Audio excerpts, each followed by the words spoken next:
Le premier semestre de 2016 a confirmé qu'une véritable dynamique de reprise se mettait en place au plan national et européen. François Hollande n'avait pas tort lorsqu'il prétendait que les choses allaient mieux.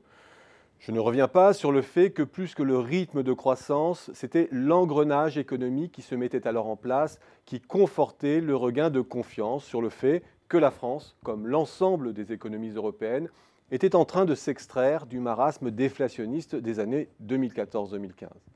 Avec une resynchronisation de la croissance en Europe entre le Nord et le Sud, avec un socle robuste de consommation, avec une réanimation de l'investissement productif et immobilier, avec le relais de l'emploi, avec un début de frémissement des salaires dans les pays les plus avancés dans le processus de reprise. Bref, un scénario de reprise auto-entretenu et synchrone basé sur les demandes domestiques. Face à cela, les mouvements sociaux, le traumatisme des attentats et la météo de juin ont joué en France comme autant d'éléments perturbateurs. Et leur effet était déjà bien palpable dans le coup d'arrêt de la croissance observé au deuxième trimestre.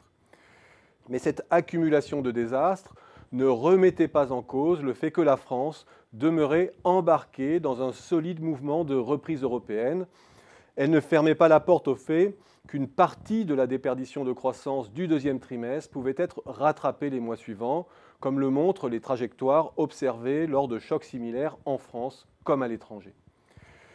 J'ai utilisé sciemment l'imparfait jusqu'ici, car cette lecture, il faut se l'avouer, n'est plus à l'ordre du jour. 1. Le scénario de l'effet de rattrapage ne tient plus. On est ici dans l'ordre du constat. Il faut en convenir, c'est à minima un trou d'air dans lequel s'enfonce l'économie française.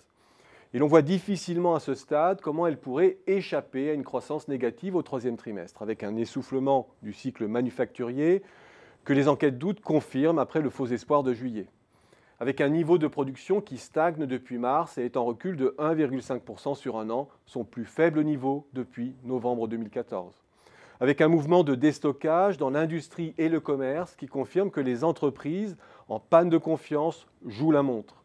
Avec surtout un chiffre de consommation de biens en juillet en recul de 1% par rapport au niveau moyen du trimestre précédent. Autrement dit, il faudrait 2 mois consécutifs à 1% de croissance pour accrocher 0% de croissance en moyenne sur le trimestre. Très difficile dès lors d'envisager une consommation en positif au troisième trimestre. Très difficile du coup d'échapper à un recul du PIB en T3 après la panne du deuxième trimestre.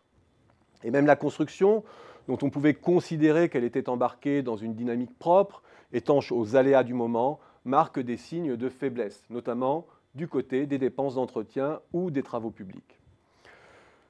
2. On cherche de surcroît en vain l'événement qui pourrait contrecarrer ce trou d'air et déclencher un sursaut de l'économie.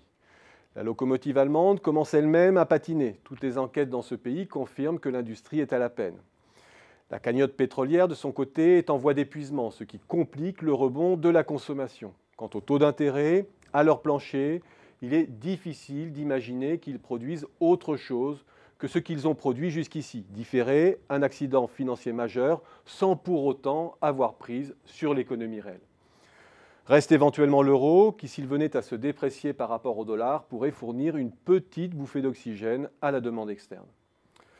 3. Enfin, pour boucler ce sombre tableau de la rentrée, le risque d'une rupture financière demeure latent. Viendra-t-elle des banques du Sud? Viendra-t-elle d'une prise de risque inconsidérée de fonds en quête de rendement qui se seront égarés dans des montages hasardeux et opaques? Viendra-t-elle de la défaillance d'un acteur de l'assurance? Difficile à dire. Mais il est clair que le principal danger d'un trou d'air, c'est qu'il ouvre une nouvelle ère de turbulence financière à haut risque. Bref, nous étions avant l'été dans le temps de l'incertitude teintée d'espoir. En cette rentrée, c'est l'inquiétude qui prévaut.